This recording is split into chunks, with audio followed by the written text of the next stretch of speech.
இப்படி ஒரு ஆசை ஒரு தமிழனுக்கு இருக்கக்கூடாது? டேய் யான் எவ்வளவு நாள் தாண்டா நீங்களே உட்கார்ந்துப்பீங்க? தேர்தலில் வாக்கு போட்டு வெற்றி பெற்றா யாரு வேணாலும் முதலமைச்சர் ஆகலாம், இதுதானே சட்டம்.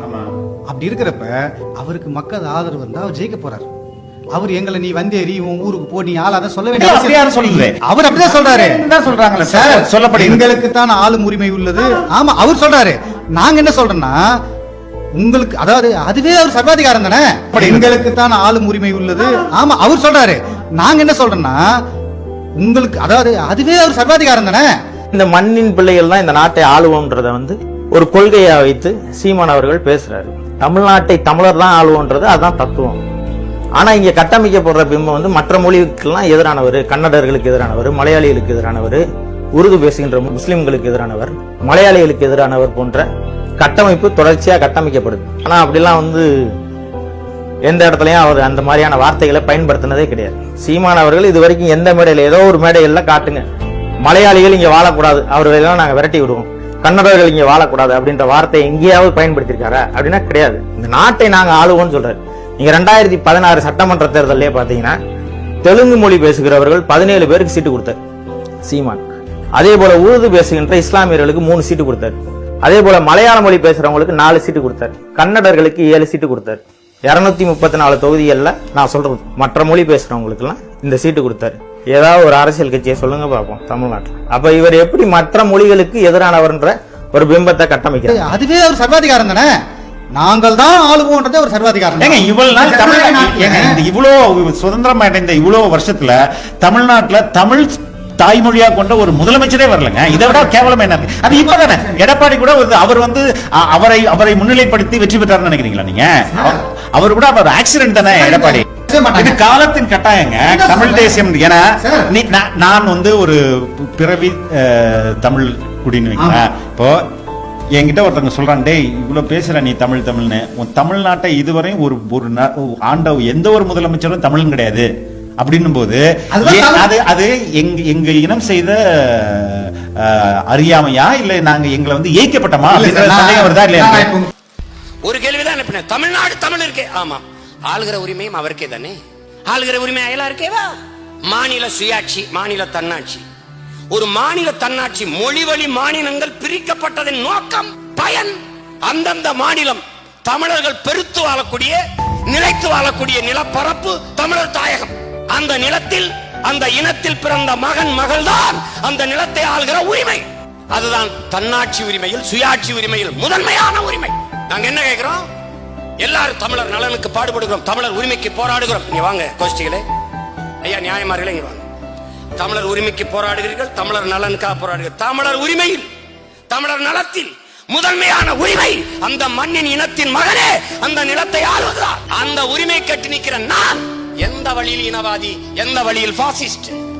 அந்த உரிமை நீ எனக்கு கொடுத்து நீ என் எந்த உரிமைக்கும் போராட வேண்டியதில்லை, நான் பாத்துக்கிறேன். என் மொழி மீட்சியா எப்படி மீட்கணும் தெரியும், என் நிலவள பாதுகாக்கா எப்படி நான் பாதுகாக்கணும் தெரியும், என் காடு கனிமவள பாதுகாப்பா எனக்கு தெரியும், என் மலைகளை பாதுகாக்கணும் எப்படின்னு எனக்கு தெரியும், என் பிள்ளைகளுக்கு கல்வியா வேலை வாய்ப்பா எப்படி கொடுக்கணும் எனக்கு தெரியும். நீ முதல்ல வெளியேற ராஜா, ஆளுகிற உரிமை மட்டும் எனக்கு கொடுங்க. எனக்கு சந்தேகம் வருதா? ஓட்டு போட்டு ஜெயிச்சு நீங்க உட்காருங்க சார், நாங்களும் உங்களை முதலமைச்சரே நானும் கும்பிட்டு போடுறேன். நான் தான் ஆட்சி செய்வேன், என்ன இல்லாம நீ ஆட்சி அமைக்க முடியாது, தெலுங்கு பேசும் 20-30 எம்எல்ஏக்களை நாங்க உருவாக்குவோம் அப்படின்னு சொல்றதும், ஆல்ரெடி நாங்க 15 எம்பிஸ் வச்சிருக்கோம் அப்படி இருக்கும்போது இந்த சிஸ்டம் எவ்வளவு மோசமா தமிழ்நாடுன்ற பேர்ல தமிழர்களுக்கு எதிராக இங்க இருக்குதே அப்படின்னு நான் கேட்கிறேன். மலையாளத்துக்குன்னு தனி நாடு இருக்கு, ரைட்டா? தெலுங்கர்களுக்கு தனி நாடு இருக்கு.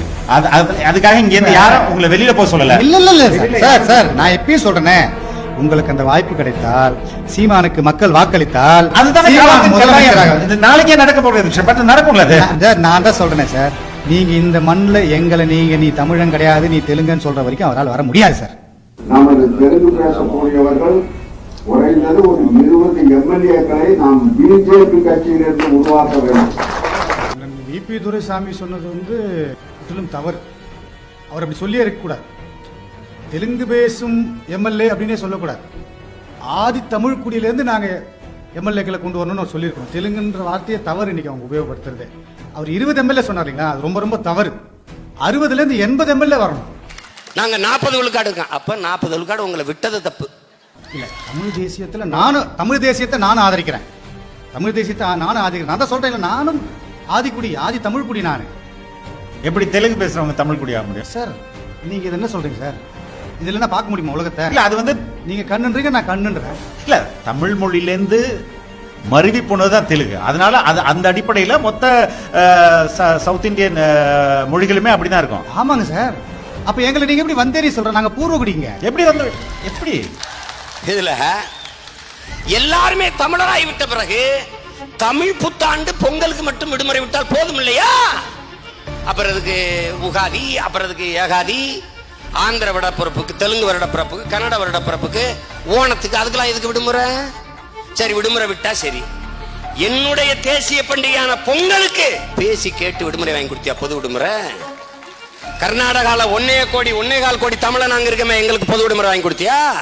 குருநானக்கு பிறந்ததுக்கு விடுமுறை விட்டா, மகாவீர் ஜெயந்திக்கு விடுமுறை விட்டா, எங்கள் மூதாதை தமிழ் மறைவன் வள்ளுவ பெருந்தகைக்கு எந்த மாநிலத்தாவது பொது விடுமுறை வாங்கி கொடுத்தியா?